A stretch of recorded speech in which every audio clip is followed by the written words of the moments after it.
little stars. Now, before we get into today's video, let's of course recap on the game so far, just so everyone that is not familiar with the series is aware of what we're dealing with and how much I progress through. So, starting off with the newest game in the series that we have today, that being is Slumbertale. Slumbertale present only has part 1 currently available, as well as 2 characters interactions fully completed for part 2.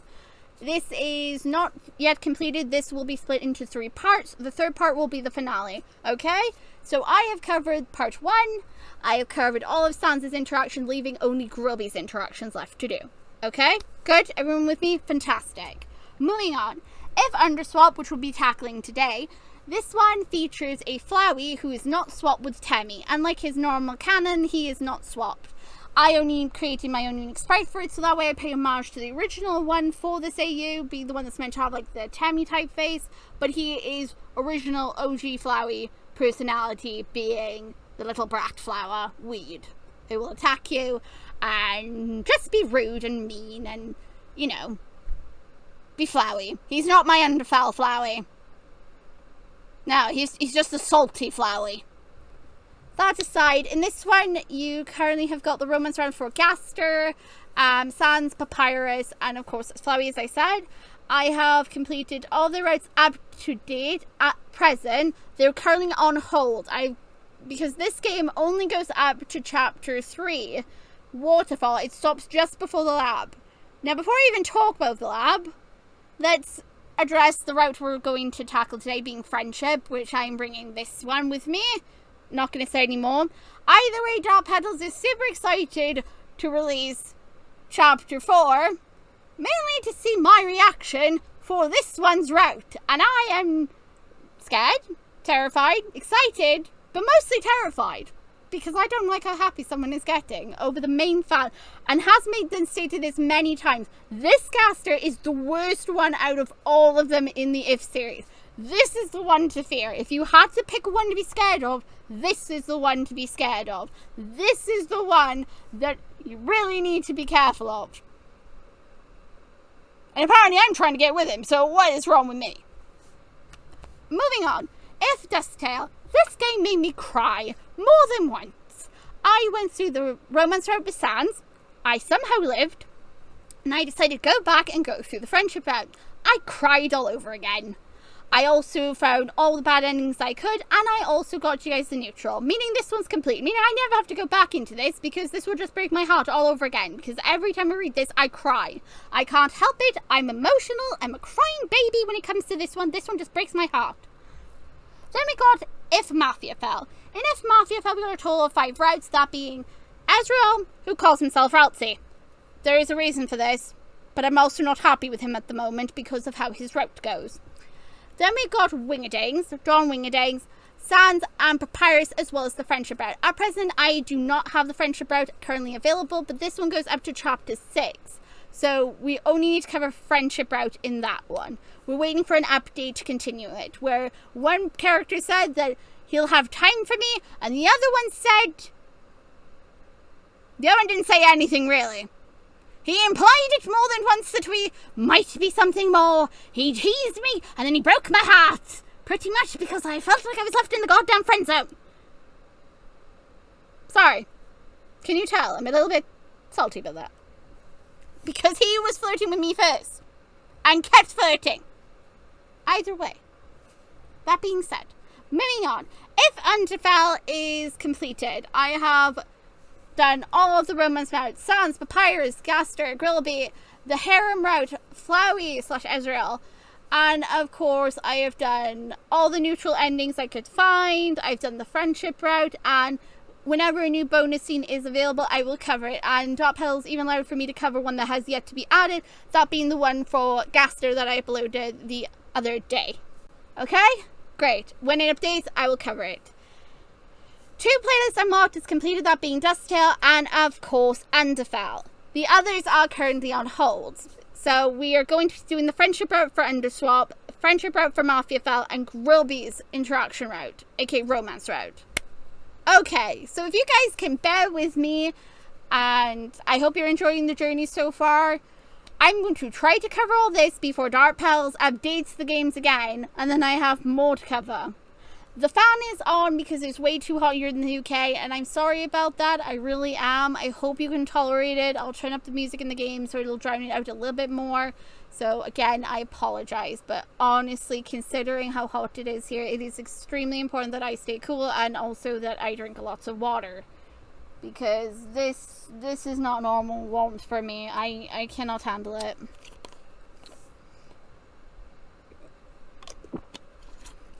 Oh, another thing I would like to clarify as well, because some people may not be aware of this. In Slumbertale, you will be able to romance Papyrus. Now, in Slumbertale's normal storyline, he is a child. I would like to clarify that is not the case. In this one, he is an adult, thus it's okay to woo him. And I've also created a sprite based around the adult version, so that way people are aware he's an adult, okay? In case people think we're trying to woo a kid and that we're not, it's an adult. Everyone's an adult in here. Your character's an adult. All the monsters are adults. Pretty much everyone's of consenting age, just to clarify in case anybody says, oh, but what is not to be. It's a fictional world set in a fictional game. It's set in look, I'm playing through it, you're not. Shut up. If you don't like something, don't watch it. Alright, and thank you everybody who has tolerated my banter and has stuck with me. I would also like to add a few more things here. I will be covering If Horror Tale Green, when that updates. That one's by Meowska. I will cover Bendy Bay's Lovely Souls by Teeny Puff when that updates. I also am waiting for Date Me. That one, I'm currently... Well, we currently know for a fact we're getting Sands of Papyrus' route first, so... Excited! So when that one drops, I will cover that. And of course, if Burnley Hearts Club ever gets updated, I will cover that one. Or any of the other versions.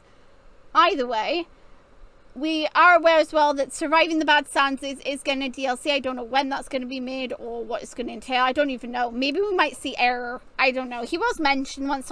Maybe. Who knows? Maybe he'll appear in the DLC. This is a game as well I wanted to show you all. This one here is called Nightmare's Castle by Studio Novella. I actually really love the artwork for this. This is why I really wanted to show this one to everyone. First of all, to me, Killer actually looks really freaking cute. And I'm not normally into Killer because Killer scares me. For obvious reasons. And of course he drugged me up in the Bad Sands was. Like, my goodness gracious me. Did I go high or something? Either way, I love Killer's personality. Like, his playfulness is fun. But he still scares the fudge and biscuits out of me. When it's normal OG Killer, yeah, I'm out the door. Dust doesn't have his blue in his eyes, though. So I'm curious if he gets them when he's angry or if he's just going to keep having red eyes. Cross is very tiny. I know Cross is small. I think he's one of the smallest Sanses, but I don't know. Maybe Dr. Bags is smaller than him again. And then we got Butcher, aka Horror. Though technically, I'm not 100% sure. I'm pretty sure this is Horror, but again, Axetail is also called, like, the Butcher of the Forest, or is it the Huntsman of the Forest? I can't remember. Either way, I'm excited. So, just to show the game page for this one, it's called Nightmare's Castle by Studio Novella. And if you guys have any games you want me to cover, or you think there's a game that I should definitely check out, do let me know. Or if you're making your own If game, or anything at all, just let me know. Makes my job easier to find stuff, because my goodness, it is not easy to find stuff. Also, it's super hot here in the UK, just to clarify, so I apologize. You're just gonna have to put up with my fan. I think I covered everything. I cannot be sure. I'm so sorry this intro was long, but I wanted to cover as much of the things that I needed to cover. Hopefully I covered everything. And before anybody asks, Twinkle, why is Underswap Gaster's thing the wrong color? I know it's the wrong color. I'm pretty sure it's supposed to be vibrant orange and vibrant blue. So I'm going to go and fix that up before we get into the actual friendship route, because that's going to annoy the biscuits out of me.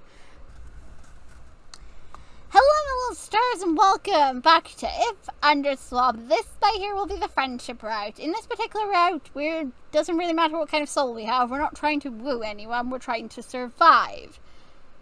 Fingers crossed, this means I live. Otherwise I'm going to die a painful death. Probably, most likely, most definitely. Darkpetal has a lot in store for me, I'm scared. Alright. Also, we've got a fan on, so if you can't tolerate the noise, too freaking bad. You're not in charge of the mouse, I am. Ho ho ho, let's get going, lads. I found you. I am not looking forward to the lab. Twinkle is my name. I am going to be that is the name of my character, who's possibly an idiot.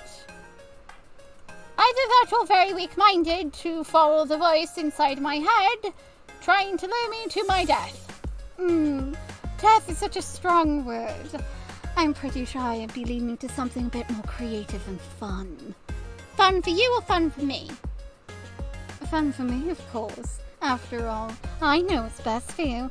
Oh, you are super freaking creepy. No, that's not very nice. You liked me in your romance route. That still doesn't change the fact you're creepy. And you're by far the worst Gaster we have so far. So just to confirm, yes. Darkpetal has confirmed out of all the Gasters, this is the worst one. Wingerdings is probably is like an like a big panda bear compared to this one. I mean, a panda bear that just wants to keep giving you hugs and squeeze you. We're gonna go with trust because trust is important. I want to trust the people around me. No, you want to trust me, but of course you can. I know what's best for you. Can you not do the running commentary? No, but that's why I'm here. Oh, bother. You are Twinkle. You have pink eyes and you wear glasses. You do not have facial hair and your hair is long, purple and tightly curled. Your skin is ivory and you are a woman. And you value most is friendship. Well, friendship, trust, pixie dust. What does pixie dust got to do with anything? Sorry, I forgot we're not in Slumbertale. I don't have magic. And this is going to constantly be brought up and get on my nerves. But what I found most in trait-wise is trust. Yes, that's you. You set down your toothbrush. You're nearly done getting ready for the day. It's a big day. You were looking forward to this for a long time. You are going to work. You're going to work. You're going to work. You're going to school. See, that's the first sentence. If that wasn't then I'd be like, ooh, you are a freelance worker. You work from home. It isn't nice most days. It can be suffocating other days. Thankfully, you'll only be working for half a day as well because of the holidays. You move over to your closet and you pull on your mini skirt. Absolutely freaking not with this one around. Oh, but why? It'd be cute on you. Absolutely freaking not. We're gonna put on some pants. Black, white. Why will get dirty? I don't know what khaki is, actually. You know what? Fine. I'll go with a skirt then. Fine. Yeah, why not? Forget it. I'll go with skirt. I'm gonna make the skirt blue. Orange, red, pink, purple, black, white. Okay, so yeah, I'm gonna make it blue. You put on an undershirt because people like to destroy my undershirts around here. Which reminds me, did Oscar ever get me a new freaking clothes after you destroyed them in Underfell? I mean, he still owes me clothes. He ruined my freaking jumper. Rude. Well, I'm gonna have to cover your butt. Your hips. Your base color is...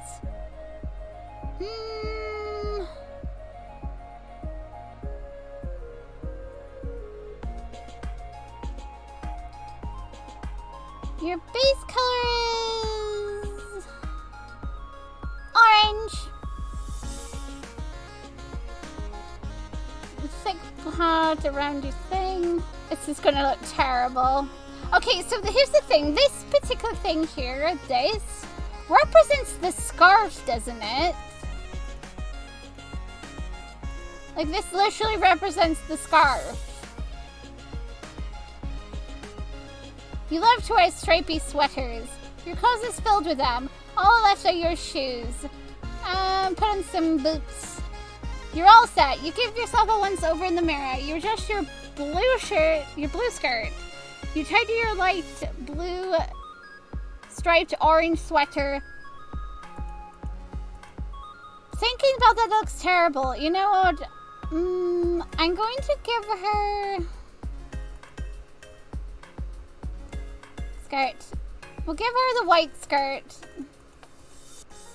I know I said white gets dirty easy, but just give her the white skirt. It'll work with it. Put on an undershirt. The base color is going to be orange. The stripe is going to be light blue. You can probably tell why I'm going with these colors. Wait, is that sky blue though? I don't know if he's light blue or sky blue. I think he's... I want to say he's light blue. So I'll go with sky blue just to be on the safe side. I'm trying to match Gaster's like normal clothes colors here because he wears orange and blue normally. Oh my, trying to match with me. How cute. Don't read too much into it. I just like the colors, and because blue represents sands, and then you've got, you know, orange that represents papyrus. It's not all about you. Oh, seriously it is. You just happen to match both of them. Don't think so much into it. Adorable. Boots. You're all set. You give yourself a once-over in the mirror and you adjust your white skirt and tidy your sky blue striped orange sweater. This'll be you. Now done with your preparations, it's time to start your day. You go about your routine with a little bit more energy than usual. You look forward to your evening plans. Today will not be an ordinary day. Oh no, it most certainly will not, won't it? Can you stop doing the running commentary? I am the person talking. For starters, it's half day today due to the holiday starfall. And you'll be falling straight for me, won't you, my little star? We are not on the romance route. Cut it out. For 7 days, the magic builds up in the atmosphere and falls back down to Earth. They look like dazzling stars, albeit named as star drops. And when they hit the ground, they burst into bright sparkles. It's a well-loved holiday, and one of the biggest holidays the people of Delta celebrate. All businesses and schools will close down the first and last day of Starfall. The falls aren't consistent and most of them happen at night. Something about the sunlight keeps the magic afloat. So things reopen on the second day, at least for some people, not for you. There's no reason for you to be working with so many other shops closed. So today is really the start of a long deserved vacation for you. You haven't been able to take a break since Wintervale, several months ago. You also made special plans in honor of the start of this. You're going to the lake. Meh. The lake, meh, is meh city pride and joy. I don't care how many times we do this. I'm never saying that wretched thing's name. No, I refuse. You're not getting me to say it ever. Not afterwards. No. Far too many stupid ones. No. A lake with abundance of magic infused in its waters. It glistens an ethereal blue under the sunlight, and drinking from it refreshes even the most fatigued bodies. Quickly give all of this to Underfell Gaster. The lake is the second largest lake in Delta. The city is spread out alongside one of the lakes at 13 miles. Supposedly there is an inactive volcano at the bottom of the lake, although it's hard for anyone to verify. When you were younger, your school would take field trips to the lake, and it was common to find many teenagers and adults hanging around its shores on fair-weathered evenings. It holds many precious memories for you and other citizens. Oh, I'd love to hear all about them. Stop touching me. No, but I like touching you. I know, but stop it. People used to travel around the world to visit the lake. Even you can vividly remember a handful of magnificent hotels that were built at the lakeside. They were full and bustling with tourists. The magic tower in Meh was set up centuries ago to significantly study the lake. It no longer does. 10 years ago, a group of dumbasses, mages, stupidly vanished into the lake. Then did the dumbest thing they could do. I have no sympathy for them. None. I have none. None. Oh, I do love when you get angry, and we haven't even gone into it yet. And some people out there have no clue why you're angry.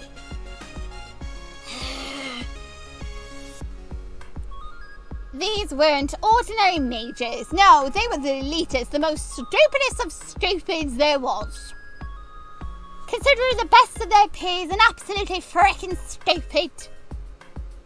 The group believed was an automation from the neighbouring country, Kursaviv. Either way, why did we agree to let him go?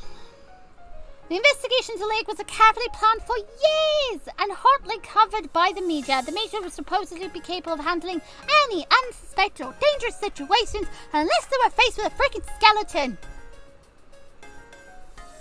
And a fog maze. And trees. Mostly trees.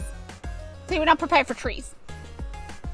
As stupid as it sounds, they literally got outdone by trees. The forest is what got them. A lot of them. And, well, I have no words. At least my idiot dies by main characters, not by trees. Yes, they disappeared without a trace. They weren't the first group to do it. Oh no, many more idiots have vanished into the lake, most commonly mages, but the tower intended for them to be victorious. Who gives a toss? The magic generator of the lake is powerful and interferes with most readings. If someone swims too far down into the lake, they suddenly find themselves swimming back up to the surface with no idea why. Magic technology, none of it has been strong enough to peer into the depths of the lake. Their failure sparked fear, but not enough fear to stop them being stupid. Or my character from being stupid. They could not even find their bodies. Let alone an explanation for how a group of humanity's finest mages could vanish so silently. I wouldn't say they went silently, I say they made quite a freaking ruckus and a mess. And the evidence is all waiting for us in the underground. The tower officially announced that the lake was far too dangerous to explore, and yet my little idiot is just like... With their current level of knowledge, a massive fence was built around the lake to keep out people, and warning was issued to the populace, but that did not keep the most stupid of idiots out of this place. No, far from it, because here my little character is. If you disappear today, no search parties will be sent after you. Oh, that is exciting. Stop getting happy. It's too dangerous. Oh, but please do come into the depths. I'm waiting for you. Please stop that. Stop whispering by my ear. The hotels were shut down. Boats were hauled off. For years, the borders were even patrolled by the police to keep brave teenagers out. Brave or stupid, you be the judge. So why are you still going? You have a good feeling about it. You can't explain, but something about the lake calls to you. Quite literally. We're so dead. Who are you to deny the feeling? You had a good intuition and arguably is your best quality. Debatable. I debate. I am debate. It's debatable. It is very debatable. You leave your home and raise your right hand over the doorknob. Okay, so this one, sometimes certain characters will comment on what you have on you. I do not know what Papyrus comments on at all, actually, but I at least got a comment from Blue, and I know that Doubles has confirmed that Gaster also responds to what's on your wrist, like on your palm. Like, he will have a comment about it later. So, and the back of the hand is a special tattoo. It is unique, a rare invention made for someone like you. It's made of magical crystal turned into dust and infused in magically enriched ink. It is made in the shape of a I honestly don't know. I'm actually curious if I should go back through Papyrus's route and have it so that the mark on the back of my hand in that one, he actually reacts to it, but I don't know if he does. So darkpetal, again, if you watch this, what marks does he react to? Do you, can you tell me? I know which one Sans reacts to, and I know which ones Gaster does. I just cannot for the life of me remember which ones Papyrus does. I'm assuming Flowey's a flower. Flowey's a freaking flower. Butterfly, moth, X, lightning bolt, cloud. Maybe a cloud. 1 point is star. Heart. Heart, I'm assuming, is just default. But we will see. We're keeping a heart since, again, you know, let's just do it. I can't remember what I had with Papyrus. I'm pretty sure I had a star for him too. I don't know if he reacts to that though. You place your hand over the doorknob and the insignia glows a dull purple. It tingles every time you use it. Click! The door is now locked. And judging by how small that glow was, you'll have to refuel your insignia soon. And soon you won't have to with me around. This is not the romance route! I know, but I want to be close to you. Stop hugging me! Don't make me get the spray bottle. No need. Stop that. Ow.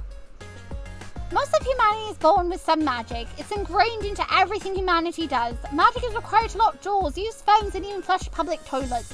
Even bake a potato. It doesn't take much magic to do those things. Most humans only have enough magic to interact with day-to-day technology. A small portion of humanity has an excessive amount of magic. They can learn how to do more with it. Cast spells, for example. And even the teenier portion of humans are born with so little they require magic tools to go about their lives. The insignia on the back of your hand is mandatory for you to go about your day. The magic crystal inside the ink retains magic and will activate whenever your palm touches something else. You lovely you! Don't patronize me. Are the only living human to have no magic. I call absolute bullshit. I don't care. I don't believe you. There is no way I can know for a definite fact that I'm the only human in all of existence that couldn't go to Harry Potter's freaking Hogwarts School of Witchcraft and Wizardry. Even if you couldn't, you have me. I can help you with that. You're so freaking adorable. Please stop. Why do I agree to let you come with me on these? Because you don't have the same that I told you. I'm the boss, not you. Every month or so you have to make a trip to the magic tower and get your insignia recharged. You never want to run out of magic. When you were younger, your crystal fizzed out at a restaurant. You went to the restroom and the door locked shut behind you. When you ran out, you didn't even have enough energy to flush, let alone use your phone or unlock the door. You had to wait for someone else to come by to let you out. It wasn't the first nor last time to happen to you.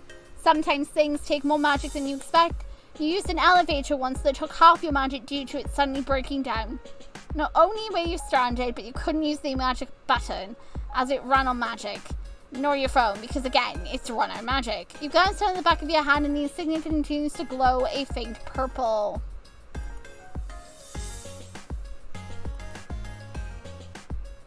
Yeah, okay. You to remake it so that it disappears from view, leaving behind unblemished ivory skin. So when we use it, it activates and appears, and then it goes away from our skin.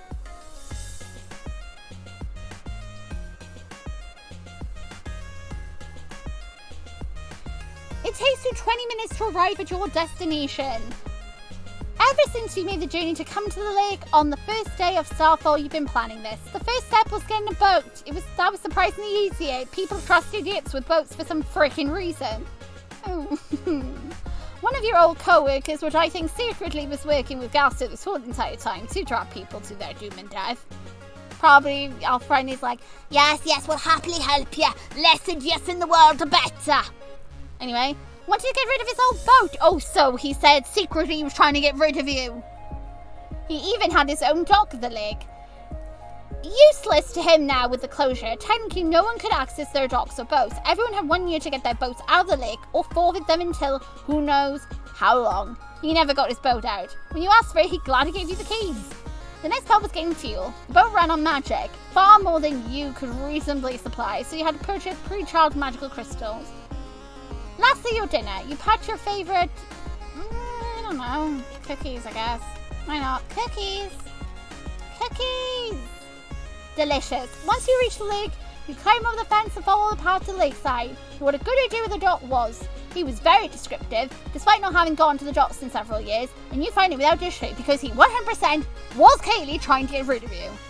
There she is! The dock is half rotted away, the magic water eroding the wood to a soggy mess. It looks one strong wave away from falling apart. You'll have to be careful. You're mindful of your step as you cross the dock. The boat attached has held up well. It's a small one-person boat, only ever intended for short fishing trips, and you get on the boat. Oh goody, one step closer to your demise. What was that? Nothing? Nothing at all? I don't like how smug you are. You climb onto the boat and replace the magic crystal in the engine with the charged one you brought. You place the key inside and turn it. The boat hums to life. Excellent. Time to figure out how to drive this thing. You attempt to put it in reverse and it backed into a rock on the shore. Well, what can I say but, biscuits? Bugger. I love saying bugger though. You put it in drive and shoot off into the lake with much more speed than you had anticipated. Oh dear. Luckily no one was there for you to like knock over and bulldoze over. Thankfully no one is on the lake for you to actually run into, and the blue waters are very deep with no rocks near the surface. You're off to the center of the lake. You did it! You're doing it! You're really going to see Starfall out in the middle of... Your heart thumps happily in your chest. Excitement makes you... beam. It takes 15 minutes of driving until you're far out and north of the city is but a distant image, and you turn off the boat. It gently sways with the waves. The sun has already begun to set, and it is nearly time. The fact that I literally got called out to the middle of this lake, that I just felt the impulsive pull because I'm being called to come there.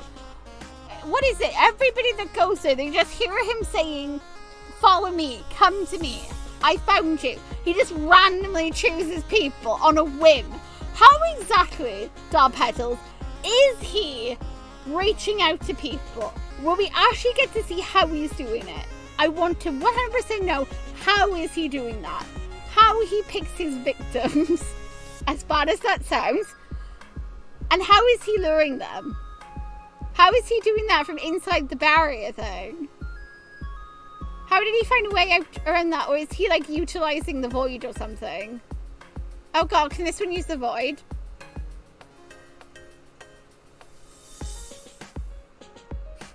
Oh shit. Can he use the void, darkpetals? I'm assuming because it's swap version he can't, right? Right? Right? Please tell me he can't. I don't like the way he's laughing.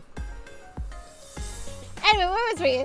You make yourself comfortable and you sit on top of the bow and stretch out your legs. You lean back on your palms and look up at the darkening sky. The sun has painted in an orange hue that gradually fades to purple and indigo.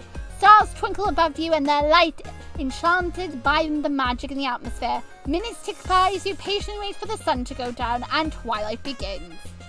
You see the first star drop fall from the sky, a brilliant glimmer of light that is rapidly followed by several more. They twinkle in the sky before they begin to fall to the ground. One falls in the lake, and the moment it touches the surface water, it bursts into a kaleidoscope of purple sparkles. Wow, it's purple this time. Okay, so this was something I didn't notice before. The colour of the star drops is represented by our colour of our soul. Nice touch, darkpetals. Wow, it's amazing. Each magic that falls onto the sky illuminates the water, so enraptured in the view you barely notice it's also causing the boat to stupidly rock. A star drop descends directly to you. It won't hurt you to catch. No one has ever been hurt by falling magic. Say that to the magic bones that get flung at me, and the magic axe, and the magic Gaster blaster lasers, and yeah, pretty much anything the monsters throw at me that's clearly made of magic. I call bull. It's either passively absorbed or clings to your skin like glitter for a couple of days. You stretch out your hand. The star drops burst into light. As soon as it touches your palm, the vibrancy momentarily blinds you, and you can feel the waves crash against the board, swaying you. You blink away the dots. Dozens upon dozens of star drops rain from the night sky, each a different colour. They come at an increasing frequency. Every moment one lands on the water, you are momentarily blinded by their bright hues. You flinch, forced to keep your eyes closed, and the boat rocks violently. You're blinded by the magic just as the boat suddenly rocks violently, and you desperately try to grab onto the edge, but the motion is too much of a sudden jerk. You're thrown over the edge into the water with enough force that your head hits the surface with a resonating splat. You rapidly descend into the water, too disoriented to tell what is up and down. You can't open your eyes, you're underwater. All you can do is flail and try to reorientate yourself. You hope you're swimming up. There's a tug in your chest. A tug in your chest. I didn't notice that before.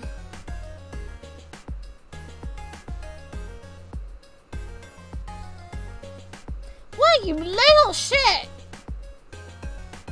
Is it tugging your soul? He's tugging on the soul. Dark Petals, is Gaster tugging on your soul?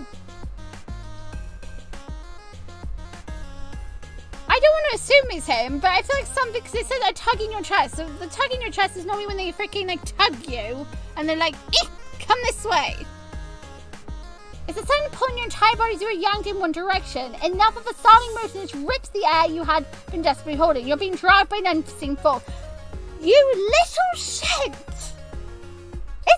It's Gaster pulling you by your soul. Look at you accusing me of doing things. I've done nothing. Also, it's been a while, so I don't remember if I've asked this before. Your entire body trembles, twists, turns, and somersaults like a rattle in water. You are blinded, out of breath, and struggling to keep consciousness. All goes black. Come find me. Either that or I found you. I can't be sure. I think that was like, come find me. Long ago, two races ruled over Earth, humans and monsters as the story goes. One day, war broke out between the two races. After a long battle, the humans were victorious. They sealed the monsters underground with a magic spell, and humanity continued to thrive for centuries afterwards. Mages helped guide and shape the government that stands today. Hopefully not the dumbasses that went into the underground and died. Magic is a treasure for humanity, and most humans are born with magic, although only a small portion have enough to become a mage. You do not have magic, but that's okay. You have something else, something even better. You have you. Yes, you do. You have precious you. Oh, you're just so adorable, Twinkle. Please stop patronizing me. No, but you're so cute. Oh gosh, darn it. Stop, please. Alright. Let's carry on. We are now at Crystal Caverns. Oh my goodness gracious me. We are finally going to do this. We are going into Crystal Caverns. Okay. Let's try and do this, shall we? Let's see if this takes me like a freaking hour to do, or less. Let's see, shall we? Okay. Let's take our beautiful soul. You blurry open your pink eyes. You're alive. You're alive! Your brain place sit up straight. The movement is too sudden. Also, I don't know why my voice cracked all of a sudden. And at once you feel a rush of dizziness. You blink away the dots. You reach up to touch your face. You pull your cheeks apart. Stings. You're alive. You're amazing! You're amazing! Hooray! For being alive. No, because this means there's a fate worse than death waiting for me. Pretty much, something worse is waiting for me, aka Gaster. Can I just turn this down a bit more? More than life, you feel great! Energized even!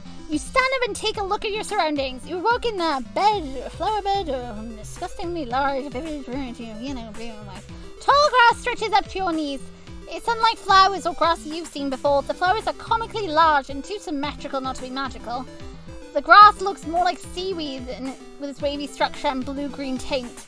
Had you not noticed the stone walls surrounding, you would have thought you were in a field.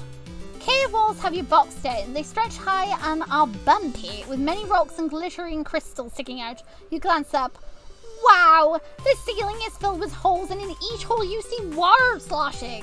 It's held up by an invisible barrier. The dark water churns and laps against it. The cave ceiling, like its walls, have many rocks and crystals jutting out from it.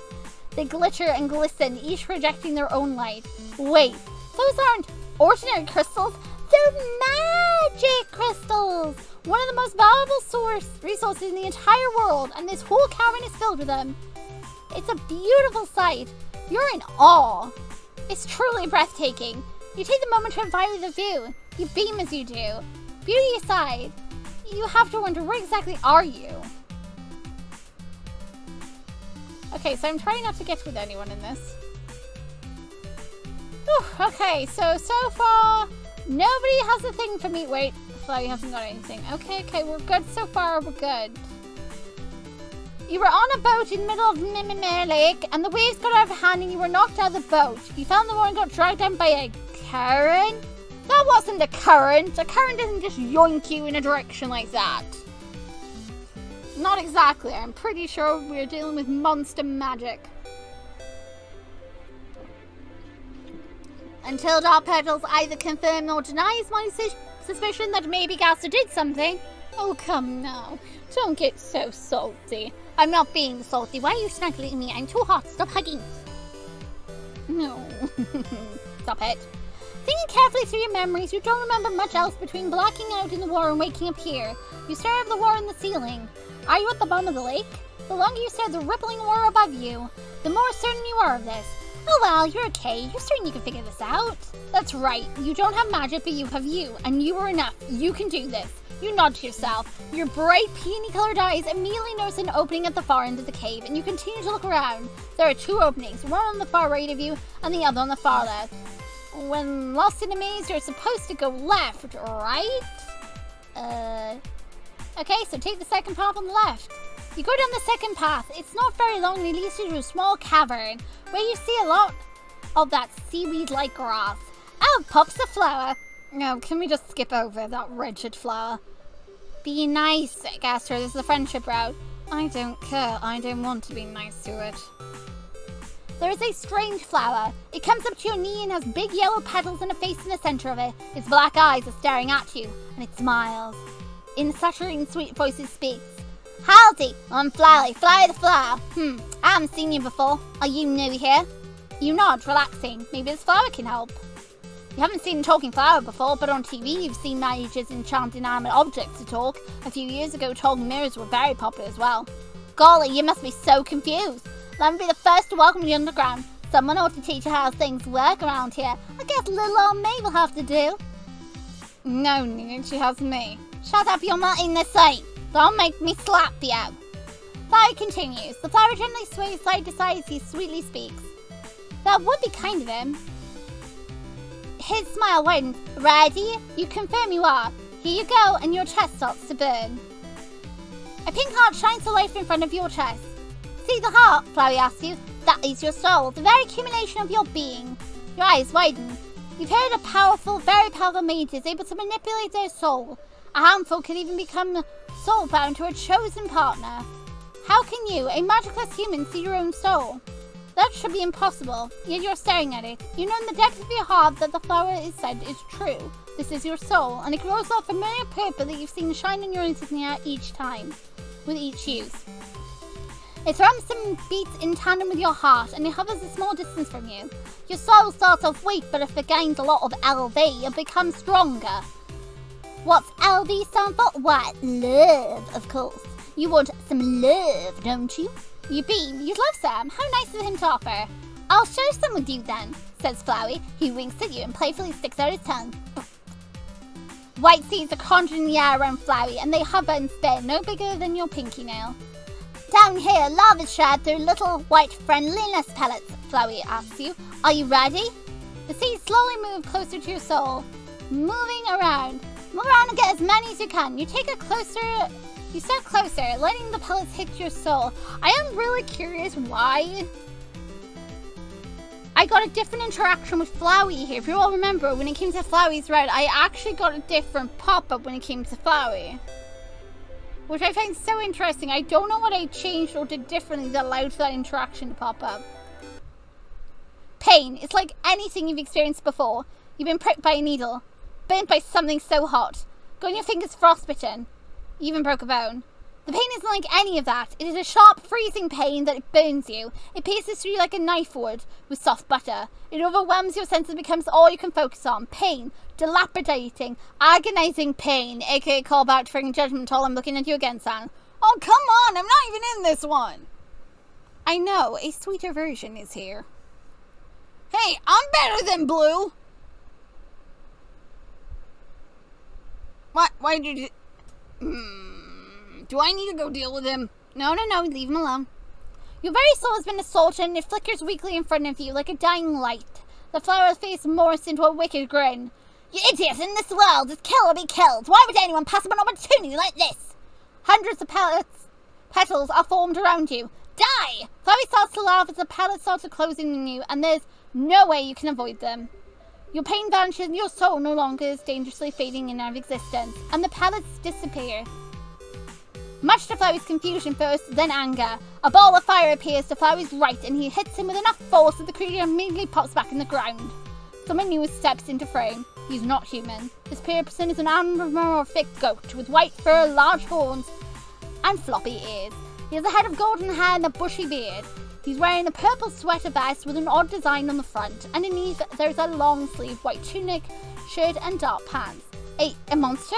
A monster? Monsters didn't exist anymore! Oh well. They were banished centuries ago, so long ago that humans didn't have many written records of them, and the war that led to the banishment, frankly speaking, there were even small portions of humans that ever doubted their existence because of how little verified documentation humanity has. If they bring up that malarkey in Slumbertale, I'll probably slap them. Because if you dream and you see a monster, then technically they're still there. Why would humans put them in the dream realm? I will never know. That is the dumbest decision they could have done. But oh well. There was a war, a big war. The war resulted in dozens of lost kingdoms and even sunk an entire city, Atlantis, until the monsters were sealed. It is difficult to conclude what we are seeing with what. The music is just like blasting. Whoa. That aside, suddenly my mind went to an AU that is currently like underwater, where like all the skeletons have like different tails. Like they're mirrors or something. Like Cross is a shark.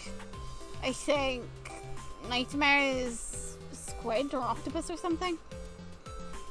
And Killer is something as well. I don't know. I think Killer's a killer whale. An orca. I don't know what dream was in that one. Gosh, there's so many. There's so many AUs. And when you mention Atlantis, I'm like, underwater sounds fun but dangerous to explore. But he must be a monster, for what else could he be? A very lost and confused cosplayer, of course. He probably got lost on his way to the cosplay convention. But yeah, obviously he's a monster. Humans did not have horns, no snouts, no floppy ears. Some humans could be hairy, but not that hairy. Furthermore, if you consider the previous encounter, that flower was likely a monster as well. The monster gives you a pitiful look, and you notice he's carrying a watering can. What a terrible creature, touching such a poor, innocent youth. Youth? Oh no, don't be afraid, dear child. I am Asgore, caretaker of the Crystal Caverns. I water the plants around here, says Asgore. Child? You think you're a child? You're not a child. No, but you are very small and adorable in this form, Twinkle. Stop squishing my star! But you're so cute. Stop it. Although people do regularly mistake you for being much younger than you are. My home is not far from here. You may rest if you wish, he kindly offers. That is generous. Your soul fades away from view. While the first monster wasn't very kind, you have a good feeling about this one. You want to trust him. You'll happy tell Asgore that you will accept his help. Asgore smiles at you. Very well. He extends a hand out to you and you accept his hand. His fur is surprisingly soft. He takes your hand and starts to tug you along. Oh, wasn't he going for a handshake? He actually wants to hold hands? Ha, does he actually see you as a child? You ask Asgore how old he thinks you are. A child, he says. Very young, are you not? No, why does he think that? He blinks in surprise at that. Oh, truly? I know that in one, I can't remember what comic it was, but there is one where Frisk is wearing the stripy jumper and apparently Sans can't like see past Frisk being an adult yet because of Frisk wearing the goddamn jumper, because apparently stripes represent them being little ones because only the kids wear the stripy shirts. Well then, I don't remember what comic that is, so I think there's more than one that has it in it. By the way, and then Frisk just like gets rid of it and he's like, ha! I think it might not actually be Frisk, it might be Chara. And I don't know if that was a fanfic. It could be a fanfic or something. Either way, it was something, and Chara literally tosses, it's either Frisk throws it or Chara does. And they remove the thing and be like, now, see, I'm a fully grown adult. Treat me like one. Damn you. You're magic. You don't have magic. He stops walking at that. The monster turns to face you. His eyes significantly wide. You don't have magic. That is correct. How is that? Asgore's black eyes look up you and up and down. Are you okay? Your earnestly concerned tone makes you smile. It's not the first time someone asked you when they found out about your condition. Because apparently I have a disability. I don't have magic. That's technically, you monster should be a little bit nicer to me. Don't worry. Don't take what my brother does to heart, Twinkle. He doesn't mean it. He just is trying to be a good guard, you know? He's just doing his job. They've been through a lot, and Papyrus, he means well. Not all responses are good. It's considered a disability. If people look at you oddly for it, they treat you differently. Even if they are polite about it or nice about it, they still separate you from others. Some people will give you a look of pity and others will have a hard time meeting your gaze. Feeling uncomfortable to be around you. Why? Why does not having magic make people feel uncomfortable? What do you mean? What is wrong with not having magic? Whoopie-doo-dah, I don't have magic that can close a toilet or flush one. Whoopie-doo-dah, I don't have magic to open and close a door lazily.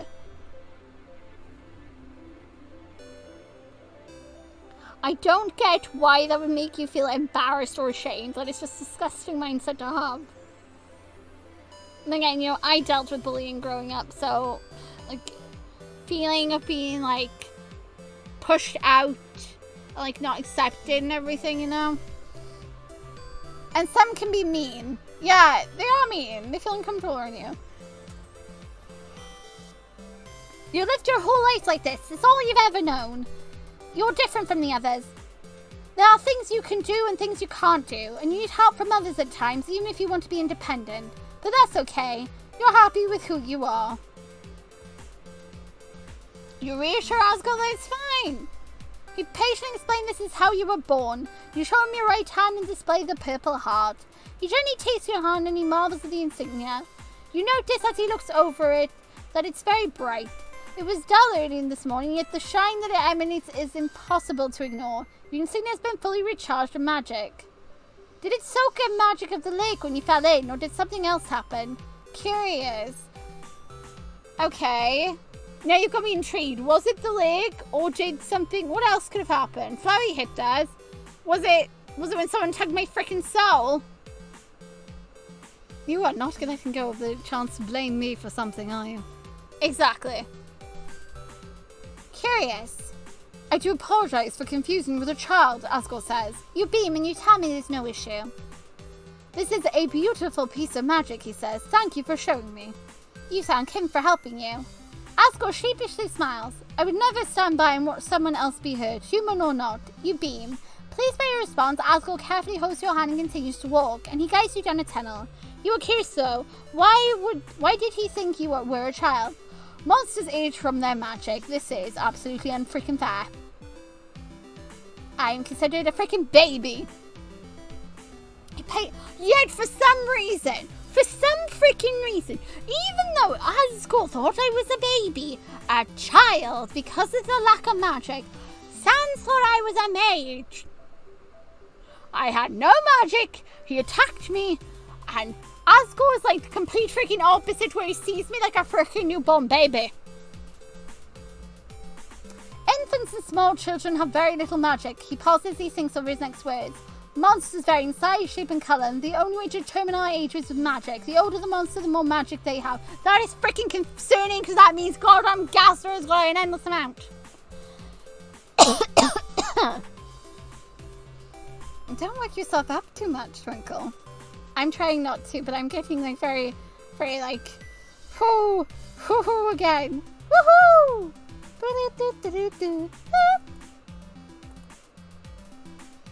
Okay.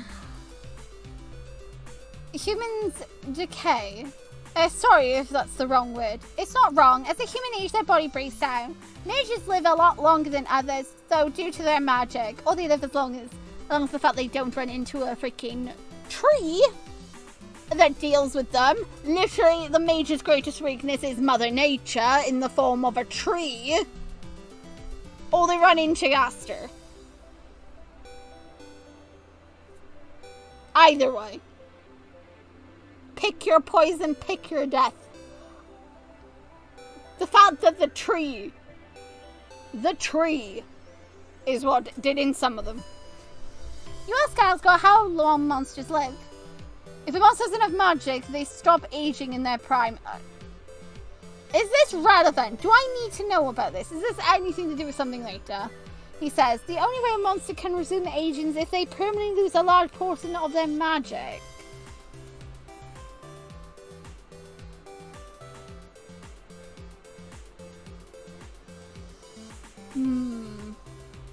Why am I being told this? This better not come back later. Oh, Asgore takes you down the tunnel on the right from where you originally fell. Okay, so I've asked Asgore about these before, so there's no point in me like asking him these again. He just explains the same thing.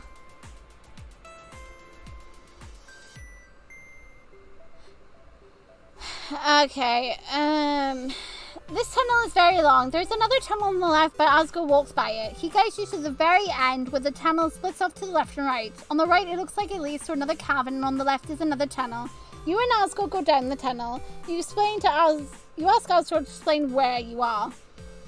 You're in the underground, he says. Long ago, it was called the Kingdom of Ruin.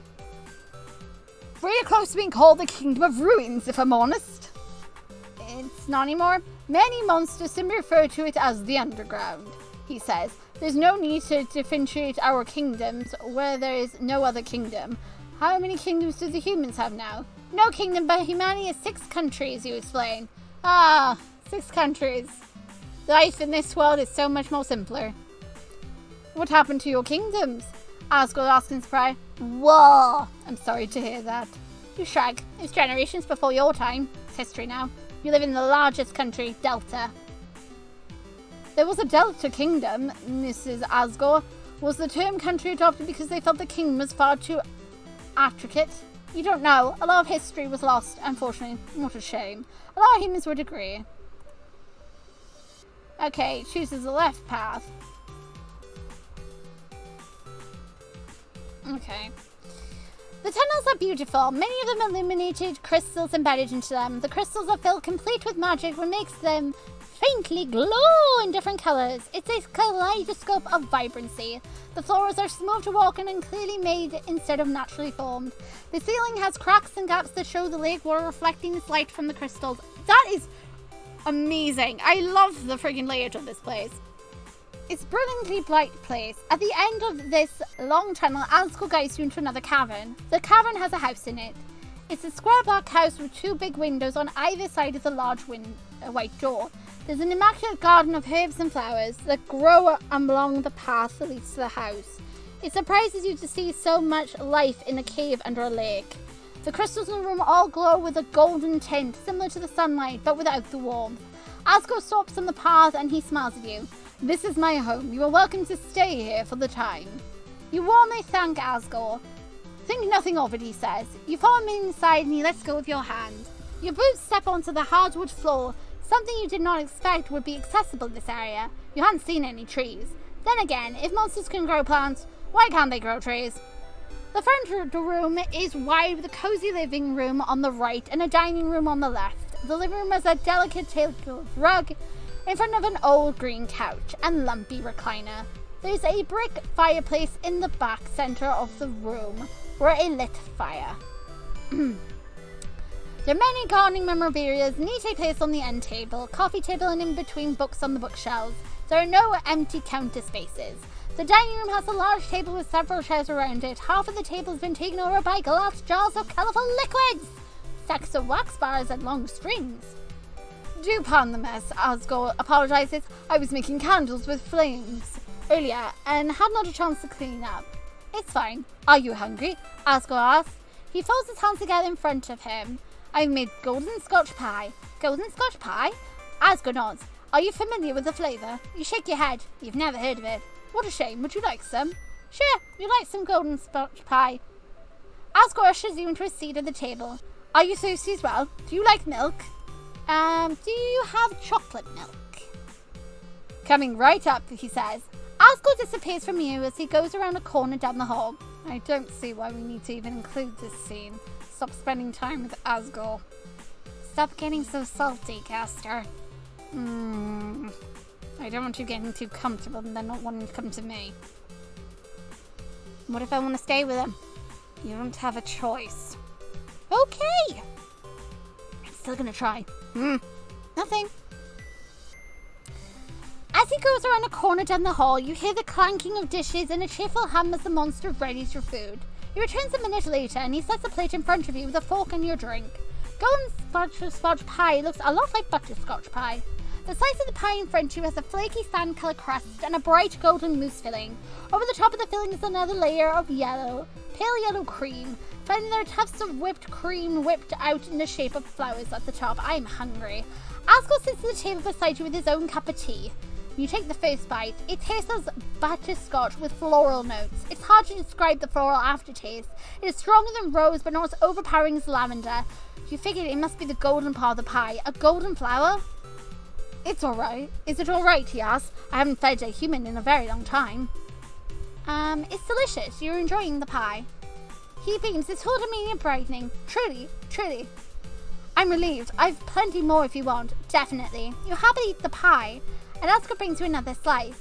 You eat until you are full. A yawn escapes you. I have a guest room you may sleep in, he offers. Yeah, that sounds good. Asgore shows you down another hallway. He stops outside the second door and opens it into a tiny bedroom. It's green, yellow, and white, very spring-orientated. The bed has a floral pattern on it. There's a bathroom next door if you need to freshen up, he says. I'll be staying up for a few more hours. If you need anything, please don't hesitate to reach out. You thank Asgore. The monster pats your head, his entire hand engulfing the top of your head, and he says, sweet dreams. He shuts the door behind him. You kick off your shoes and crawl into bed. Set your glasses down on the nightstand by the bed. And your day started off so normal, and now you're sleeping in a monster house underneath the lake. You close your eyes and try to get some sleep. You think it's morning when you wake up. Yes, I know. Come find you. Good lord. Really, Gaster? Yes, I'm going to keep reminding you until you come to the lab. You're so clingy. I am. Now give me attention. This isn't your route. I don't care. I want attention. You're giving too much to Asgore. Oh my god. You're acting like a child. Give me attention now. Stop it. So sorry about him. I'm also really starving. I could get you something to eat if you stop giving Asgore attention. I'll get something to eat after I'm done recording. You get out of bed. When you leave the room, you immediately smell food. Oh god, I'm hungry. I'm salivating. It's vaguely familiar, but there's an off smell to it. You follow your nose to the kitchen. Asgore's made an impressive amount of dishes. He notices you enter the kitchen and turns to face you. Good morning. He enthusiastically greets you. Since you enjoyed the pie, I thought I'd make some sweet foods for breakfast. Oh, but I did add healthy stuff as well, so please don't hold back. Eat up as much as you like. You beam. It all smells great. I also have some clothes I found for you, he says. If you want to take a shower this morning, I'll take your dirty clothes and wash them. Oh, that's not... Do you smell? Asgore chuckles. No. I simply thought you'd be more comfortable in clean clothes. You glance down at your sweater and skirt. They don't look dirty, but you've been wearing them for over a day. You accept Asgore's offer. I have some gardening to do today. Weeds popped up overnight. You're welcome to explore the tunnels today, he says. Do be careful, though. Not all monsters will be friendly. If you encounter a mean one, please run back here. They won't chase you. That's good to know. You'll be careful, though you do question the fact of why does he know for a fact they won't chase him?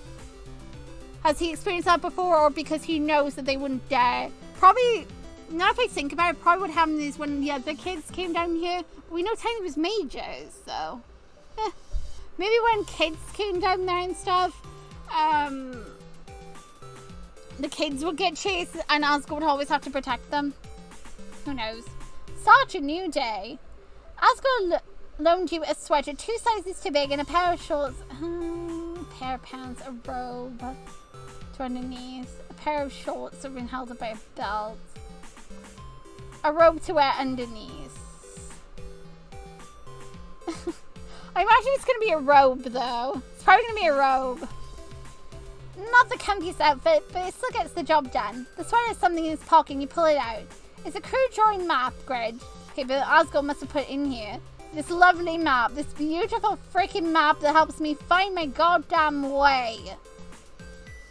Okay, so we're gonna go right. Because people want to know how to explore the cavern, so I'm going to show you. First, go right, okay?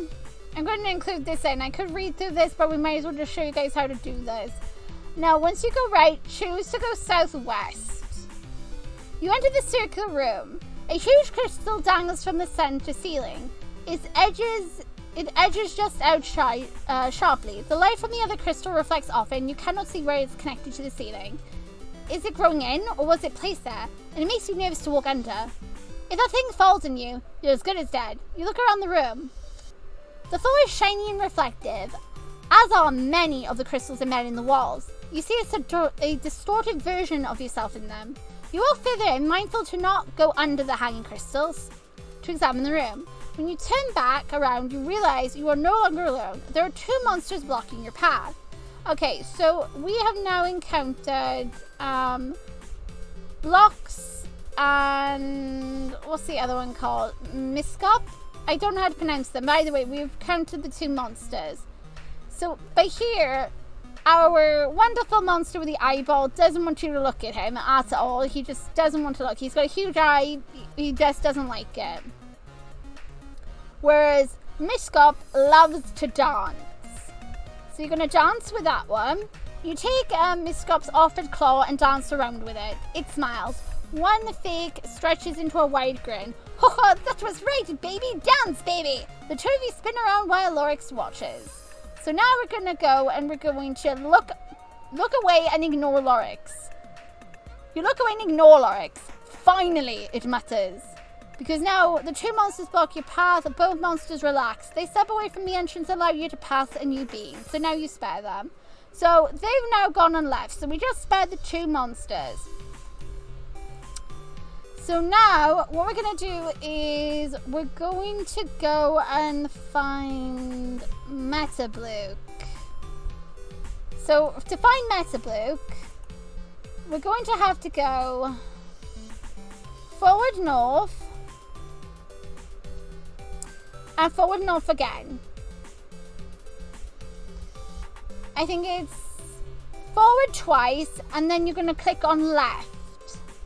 And once you click on left, yeah, here we go. Here's Metabluke. So if you're looking for Metabluke, remember 2 forwards, forward times 2, forward, then go to the left and he's right there. The tunnel to the room is small and cramped and you have to suck in your gut to squeeze through. The room is empty into a brilliant shade of pink.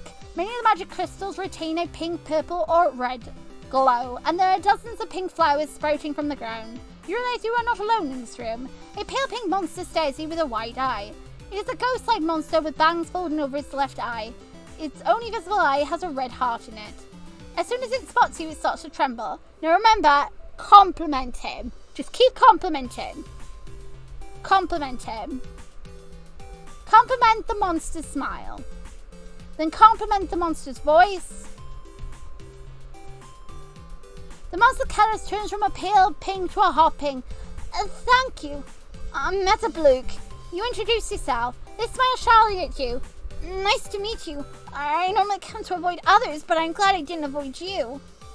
You're glad too. It's wonderful to meet them. Oh, you're nice, Metabluke whispers, their mouth turning wriggly again. Hee. They slowly vanish from sight and you are alone. So remember, whenever faced with Metabluke, always choose the answers that have compliment in them. 3 compliments and you win him over. Now we're going to leave because we found Metabluke. Now, we're going to go and find Flowey. I don't need to find Flowey, but I'm going to include finding Flowey for all those that want to know where in the earth Flowey is in case he gets stuck dealing with Flowey. So to find Flowey at this point, after finding Metabluke, I think it's, let's see, northwest, click north. Now once you go to north, make sure it's northwest, Then you go left, which is northwest. So remember you go forward and left and Flowey pops up. So once you find Metabluke, leave Metabluke and then choose forward and left, and that's when you find Flowey. You see Flowey. The monster flower notices you and he sneers. Back for more.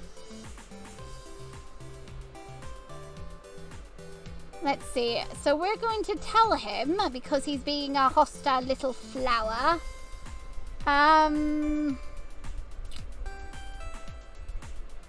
Let's tell him you smile at him, you tell him you only want to talk. Flowey's eyes narrow.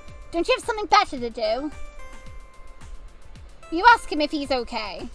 Flowey stares at you for a second. Did you fall and hit your head again? He asks you. No. Then why would you ask me that? He demands. Asgore attacked Flowey, didn't he? With a fireball in her eyes. That must have hurt. Oh, it's nothing less than he deserves, that wretched little weed. Gaster, be nice. Hey, I freaking heard you. Back off.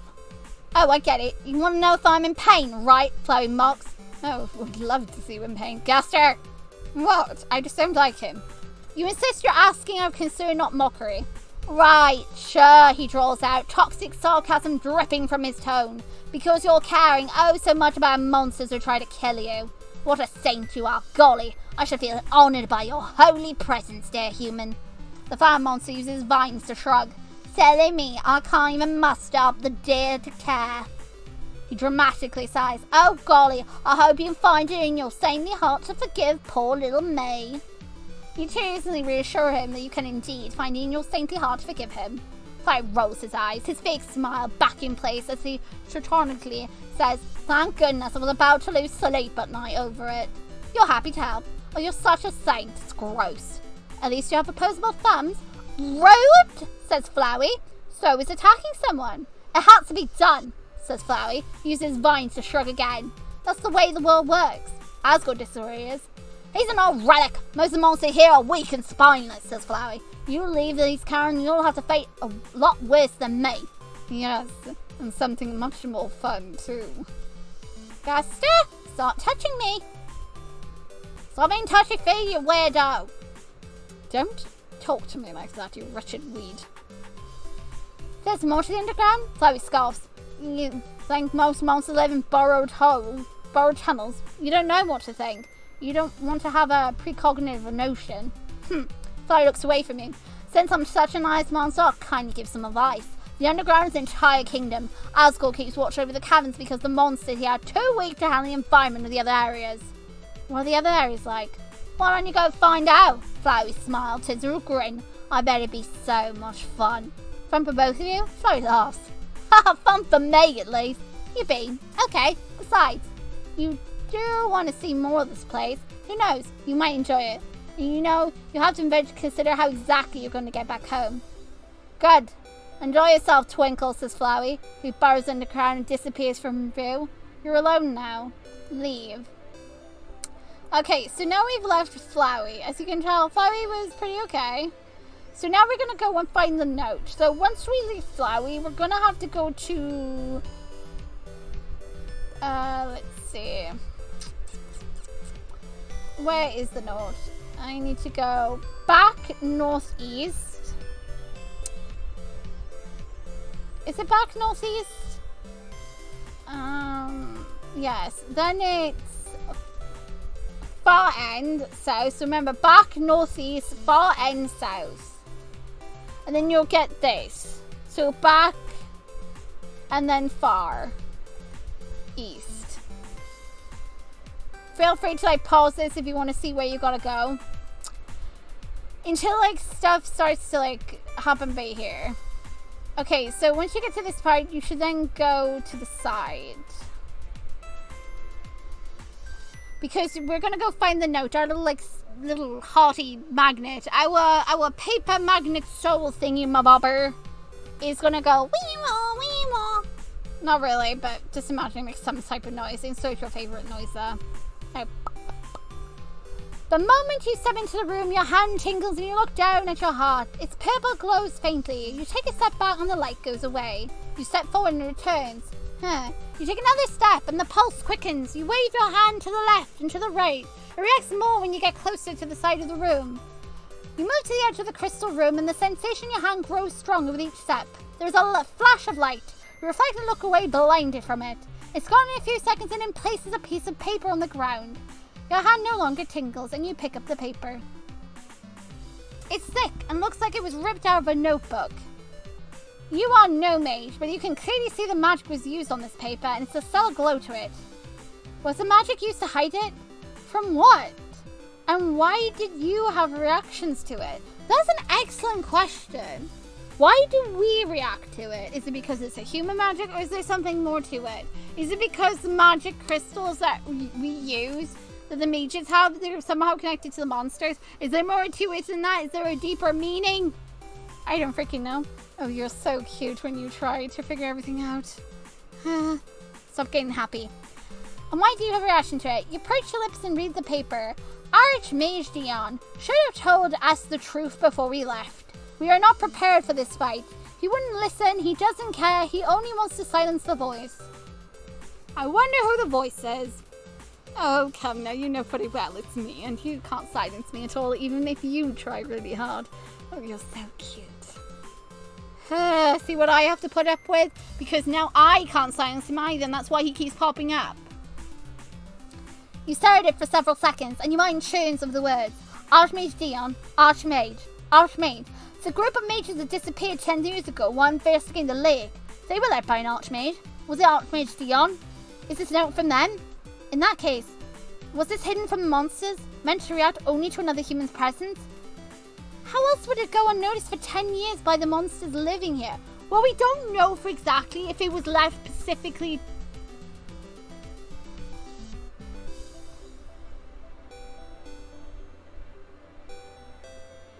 Okay, maybe they do. I was like, you don't know for exactly what year it was placed there, but maybe this part up here that I can't read because I don't know what the date is. Maybe this by here is telling the character what year it is and date, and they're like, oh yeah, this was 10 years ago. So I was like, you can't say that for a definite fact. But I'm like, maybe I understand scribble. Either way. And only react the moment you walk in. Why? What happened? What voice? Oh, it's the reason why it's reacting is because we can hear the voice and it's reacting because maybe Gaster has left some type of like magic like residue. Not exactly like the lingering presence because he used. Okay, here's one theory. Feel free to use it if you want or to, debate back and forth to say like what you say. One reason this could be the reason why it reacts, it is if indeed Gaster was the one to pull us under the water, like downwards, so that was him tugging on the soul, he might have left residue from his magic behind. And this is because it's soaked up in the lake. Remember, something powered us back up. Either it was the tug on our soul, which could have been from a so-called current, or actually from Gaster, or some other magical entity. But whatever is left, maybe left like some type of like magic in you. That's what's powering you up. The magic that is inside you now that charges up your heart, your like insignia. Maybe whatever like recharge that back up. That's what's reacting with it. That specific magic that's inside that right now, and that's why it's reacting. That's why it was recharged on purpose, so we find this stuff. Somebody wants us to find those. See? You won't solve questions by standing around and pondering. You carefully fold the note up. You'll keep it in your sweater pocket once you get back to Asgore. There's nothing else here for you. Okay, so I don't know if what I said makes sense. Hopefully it does to some people. So now we're going to go and encounter, I believe it's Whimsy. We've got to go and encounter next. I believe. I don't quote me for that. I got to try and remember. Okay, so we got to back out first. So back out. Then we're going to head north. And once we head north, we need to return to the house. We need to keep exploring. Here we go, yeah. So remember, back out. So what you're going to click by here is to find Whimsy. After you pick up the paper, back out, then click forward, return to Asgo's house, click keep exploring, and when you keep exploring, that's when Whimsy jumps out at you, and that's who this is right now. A small monster darts out from one of the upper tunnels. It is no bigger than your hand, white, and has beautiful butterfly wings. As soon as the monster notices you, it slips to the air to greet you, and you begin the encounter. So with Whimsy, Whimsy is pretty straightforward. Whatever Whimsy does, just copy Whimsy. So Whimsy spins twice, so let's do that. Whimsy is delighted, so just follow the leader with Whimsy. Giggle and sway side to side. Whimsy thrills. Okay, and now up and down and spins once. Up and down and spins once is ecstatic. Here comes Whimsy. The butterfly monster twirls in the air and produces a golden coin half its size. It holds out the gold coin to you and you accept the gold. Now with this, we're going to now go down the path. We're going to now go and buy us a candle. We don't necessarily need said candle, but we will get said candle because we like candles. We are candle people here. Now to do this, we need to just go forward and go south. So go forward south. And then you can just buy the candle. You approach the table. The small flame monster greets you by turning blue and letting out chirping similar to a songbird. You hold up your gold coin. One of the flames stretches out to accept it. Another one offers you a purple candle that smells of spring, autumn, winter, summer, spices, tree, flowers, water, seas. I don't know if it really matters what the candle smells of.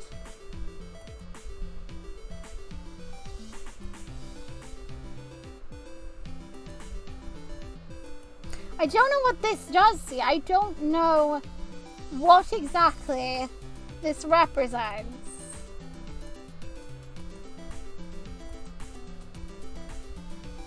Spring, autumn, winter, summer. Gosh, these remind me of my mer ponies that I have up here, the custom made ones. I'll have to put a picture of those if I remember. If I don't, I'll make sure to post a picture of them. They're beautiful though. Water has smell? Trees. Oh god, the smell of trees. Oh no, not the trees! I'm gonna... I'll go with... Ugh. Smell winter, why not? You know the candle made by the flame monster. They chirp and squeak at you in a cheerful manner. They are thanking you. Okay, so now, at this point, now that we've got the candle, the only thing left to do is return to Asgo's house. Gosh, you're starving. Where has time gone? When you return to Asgo's home, your stomach is rumbling. My stomach is really rumbling right now. It's like, Twinkle eat. Asgo opens his front door as you approach, and he beams at you. Twinkle, there you are. I was about to go looking for you. I have dinner made. Would you care to join me? That sounds great, and you join Asgo for dinner. I'd much rather you stopped having dinner with a man that... Do you want to finish that sentence? No. Good. The fireplace cracks to life. The entire house smells of homemade food that made your mouth water. I hope you didn't run into any trouble while you were exploring the caverns, says Asgo. Nothing you couldn't handle. That is wonderful to hear, he says. Did you have fun? You beam. Yes, you got a candle. And you enjoyed walking around. The whole area is something straight up a fantasy, and you scarcely believe there are so many magical crystals here. This environment is appropriately suited to grow them, he says. Do crystals grow all over the underground? No, he answers. Asgo chuckles. Of course, they grow in some parts, but not like here. You giggle. The pun caught you off guard, and you love puns. Asgo's eyes are filled with warmth. The two of you start to eat. Asgo made a large variety of food. The more you eat, the more you feel a tingle in the back of your mouth. It's not unpleasant, although it is noticeable enough that you can't ignore it. Asgo must have noticed your expression because he asks you, what is wrong? Mention the tingling sensation. Ah, that must be the magic, he says. All the food here is made with magic. Magic is completely absorbed by the body, so its process is differently. Even though you don't have magic, it should convert to energy, he says. I have not encountered someone with your situation, so I can't be certain. Well, you have the pie without issue. This should be fine. You finish dinner and feel comfortably full. As you help Asgore clean up the plate, you consider what you're going to do tomorrow. It's time to think about what you're going to do long term. You ask Asgore if he knows of a way to return to the surface. Asgore frowns. Yes. How? In the castle gardens, he says. There is a staircase that leads to the surface. He sets on his fork. Humans may leave, monsters may not. Humans can leave? How does he know? Asgore begins with a deep breath. Had a human child. Many, many years ago. They would cross the barrier frequently and come back with small things they found. Oh, they're so cute though. You're about to ask him to meet this child when you realize he used the word had, past tense. The goat monster looks away from you, grief clouding his eyes. You quietly ask if there's any other humans in the underground. Not that I'm aware of, he says as he looks back at you. You are the first human I've met since my child passed. That is so sad. That is so freaking sad. But also the reason why he didn't meet them, the mages, is also because they landed not inside the crystal caverns. They didn't come the way they should have. They came through a different section. But that's just a theory. A game theory. Because, I don't know. It could be, it could not be. Who freaking knows? Maybe I'm looking way too much into it and it's probably just really a current that's just really violent. I don't freaking know. Or maybe the crystals just did it. Who knows? Either way, somebody's making all the paper glow. They landed in a different spot to them anyway, and that's why he never met the mages. That's why I'm like, that's probably why he says like he never met anybody else except the child. It's because he never got to meet them because they landed elsewhere. They landed pretty much into Snowdon for some reason. More or less. It's possible a lot of them drowned, but it's also possible they ended up in different areas of the underground. Which they did, and they died by trees. Which is funny. It is wonderful of Asgore to open his home to you, but do you want to stay here indefinitely? Yes, you don't want to leave the crystals? No. Alright, calm down. Oh, for God's sake. Do you have to throw a tantrum every time? Yes, you cannot have your own way. I'm in charge, not you. You do as I say. You can be such a brat. But I'm a brat that you're going to love. Whether you like it or not. I don't like how controlling he is. He will not let me say that. No, it's not fair. I want to click here. How dare you? You are not allowed to do that. That is, why do you have the power to influence this? How could you? Why are you breaking the fourth wall? Stop it. This is my friendship route. Stop influencing me. I told you, I'm in charge. End of story and discussion. Now go and leave the crystal caverns already. All right, bossy boots. You understand that the monster outside these caverns. They will likely attack you. Asgore says softly. Yes, you remind him... yes, you remember what he said about the Queen's order. You wish to leave regardless. Yes.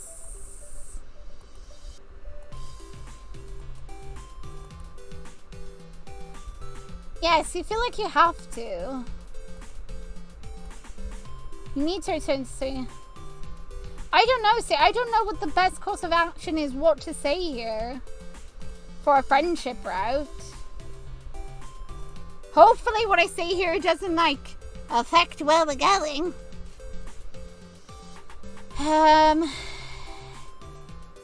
You need to return to the surface. You want to see the rest of the underground. Asgore looks down at the soapy dishes he's watching. Very well, you are not a child. You're an adult who can make your own decisions. You beam. Your clothes are clean, he says, but I hope you will wait to leave until tomorrow morning. If that's okay with him. Yes, I would hate for you to start your journey in the dark, Asgore resumes washing.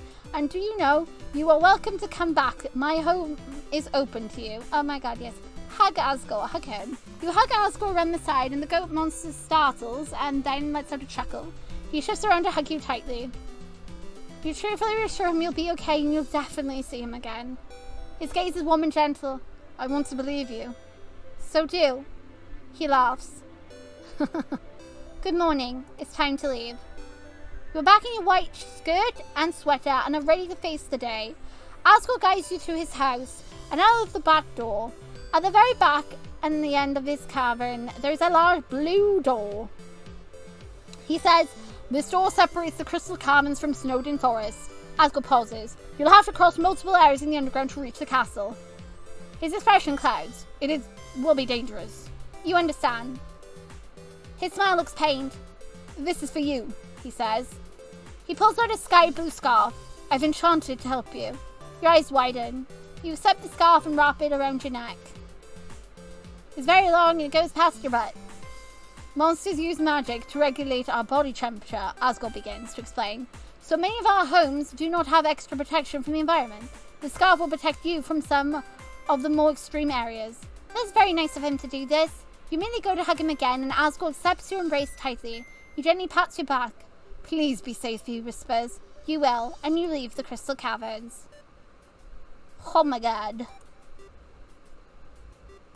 Oh my god.